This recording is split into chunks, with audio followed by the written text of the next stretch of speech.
உங்கள் வாழ்க்கையில் எப்பயாவது எனக்கு ஏன் இவ்வளோ கஷ்டம் அப்படின்னு யோசிச்சு பார்த்துருக்கீங்களா?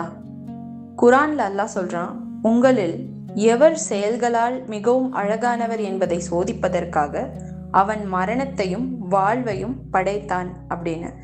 இந்த விஷயத்துல இருந்து நம்ம என்ன புரிஞ்சுக்கணும்? நம்ம லைஃப்ல நிறைய ப்ராப்ளம்ஸ் வரலாம். பணத்தாலேயோ, பிள்ளைகளாலேயோ, நோயாலேயோ, இன்னும் எவ்வளவோ பிரச்சனைகள். இந்த மாதிரி சூழ்நிலையில நம்மளை வருத்திக்கிட்டு நம்ம கவலைப்படாம இது எல்லாமே அல்லாஹ் நமக்கு கொடுத்த டெஸ்ட் அப்படின்னு நினைச்சு பார்க்கணும். அந்த ஸ்ட்ரெஸ்ஸே ஒரு பாசிட்டிவான ஸ்ட்ரெஸ்ஸாக மாறிடும். இப்போ டெஸ்ட்டோட ரிசல்ட் என்ன? அது நம்ம கையில தான் இருக்கு. ஹலாலான வழியை தேர்வு செய்கிறோமா இல்லை தவறான வழியவா? அந்த நேரத்துலையும் நல்ல குணத்தோட இருக்குமா? அடுத்தவங்க கிட்ட நல்ல முறையில் நடந்துக்கிறோமா? புறம் பேசுகிறோமா? கோவப்படுறோமா? அல்லாஹ் தடுத்த கெட்ட விஷயங்களை செய்யாமல் இருக்கோமா? இது எல்லாமே நம்ம கையில் தான் இருக்குது. அண்ட் இது எல்லாமே தான் நம்மளுடைய வெற்றியை தீர்மானிக்குது.